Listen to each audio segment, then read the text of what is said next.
নীলাঞ্জনার pregnancy নিউজটা confirm হওয়া মাত্রই এবার চিন্তিত হয়ে পড়লো নীলাঞ্জনা ওর সন্তানের ভবিষ্যতের কথা ভেবে। হ্যাঁ বন্ধুরা, ভিডিওটা লাইক দিয়ে দিতে থাকুন। যে মুহূর্তে কিনা ডক্টরের দেওয়া সকল টেস্ট সম্পূর্ণ করা মাত্রই পরদিন নীলাঞ্জনার রিপোর্টস আসে, ঠিক সেই মুহূর্তেই যখন মন্দিরা নীলাঞ্জনার সঙ্গে হসপিটালে যায়, ক্রান্তের সঙ্গে রসিকদা যায়, ঠিক সেই মুহূর্তে নীলাঞ্জনাকে যখন ডক্টর কনফার্ম করে যে নীলাঞ্জনা আমি যেটা এক্সপেক্ট করেছিলাম সম্পূর্ণরূপে সেটাই হয়েছে, এক্স্যাক্টলি আপনার রিপোর্টসে সেটাই এসেছে যেটা কিনা আমি আপনাকে কাল বলেছিলাম, আপনি কনসিভ করেছেন, আপনার খুব শীঘ্রই কোল আলো করে ফুটফুটে সন্তান আসতে চলেছে। ঠিক সেই মুহূর্তেই নীলাঞ্জনা এবং ক্রান্তের সঙ্গে যখন আনন্দ ভাগাভাগি করে নেয় মন্দিরে এবং রসিকদা, বাড়ি ফেরা মাত্রই নীলাঞ্জনাকে চিন্তিত অবস্থায় দেখা মাত্রই ক্রান্ত বলতে থাকে যে কী ব্যাপার নীলাঞ্জনা, তুমি এরকম চিন্তিত দেখা যাচ্ছে কেন বলো তো। অন্যদিকে নীলাঞ্জনা বলতে থাকে যে ক্রান্ত, একবারে তুমি ভেবে দেখেছো যে এই মুহূর্তে আমাদের মাঝখানে সন্তানটা আসাটা কতটা আমাদের জন্য ঝুঁকিপূর্ণ, কারণ এই সন্তানের ভবিষ্যৎ কী হবে বা ওকে আমরা আদৌ ভালো ভবিষ্যৎ দিতে পারবো কিনা সেসব কিছু নিয়ে চিন্তাভাবনা করার আগেই তো ও আমাদের মাঝখানে চলে এলো।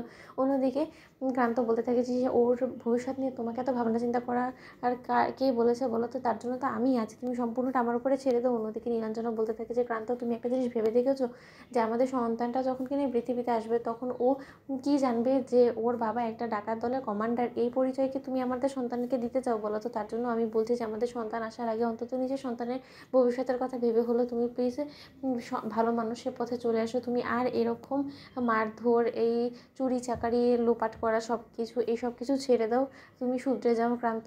কারণ আমাদের সন্তান যখন না এই পৃথিবীতে আসবে তখন ও তো অবশ্যই এটা জিজ্ঞেস করবে যে ওর বাবা প্রফেশনটা কী, তখন নিশ্চয়ই তুমি তোমার এই প্রফেশনের পরিচয়টা দিতে পারবে না। অন্যদিকে ক্রান্ত বলতে থাকে, যাচ্ছা নীলাঞ্জনা, আমি যে কাজটা এখন করছি সেটাকে দেখেই কি তোমার মনে হয় যে এতটা অসম্মানজনক, যেটা কিনা তুমি মুখে উচ্চারণ করতে পারবে না, যেটা কিনা আমাদের সন্তানকে বলা যাবে না।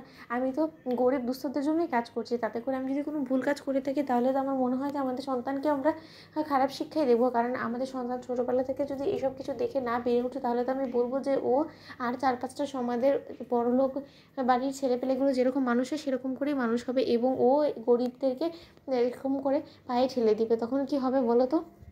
অন্যদিকে নীলাঞ্জনা বলতে থাকে যে তবুও আমার দুশ্চিন্তা কোনো মতেই কমছে না, তুমি এরকম একের পর এক দুর্ধর্ষ ডাকাতি করতে যাও, কখন তোমার কী হয়ে যায় তার কোনো ঠিক ঠিকানা থাকে না। তখন যদি তোমার কিছু হয়ে যায় তাহলে আমি একাই সন্তানটাকে কী করে এই পৃথিবীতে আমি ওকে বাঁচিয়ে রাখবো বলো তো। ওর ভরণ পোষণের দায়িত্ব কে নেবে, যেখানে কিনা আমি সেরকম কোনো কিছুই করি না, একটা চাকরি বাকরি থাকতো তাও একটা হতো, তুমি এরকম দুর্ধর্ষ ডাকাতি করতে যাও, আমাকে তো সর্বক্ষণ চিন্তায় থাকতে হয় যে এই না তোমার আবার কোনো রকম কোনো আঘাত করলো কেউ তোমাকে, তখন আমি কি করবো। তুমি একবার আমার দিকটা ভেবে দেখেছো, দোহাই তোমার ক্রান্ত, তুমি প্লিজ আমার কথাটা শোনো, তুমি আপাতত কয়েকটা মাস আমার ডেলিভারি না হয়ে যাওয়া পর্যন্ত তুমি সব কিছু ছেড়ে দাও প্লিজ। তুমি আর 4-5টা মানুষ এরকম চাকরি বাকরি খোঁজার চেষ্টা করে, তুমি তো পড়াশোনা করছো, তুমি সেই চাকরি বাকরি করারই চেষ্টা করো প্লিজ। তো বন্ধুরা লাইক এবং শেয়ার করে সাবস্ক্রাইব করতে ভুলো না।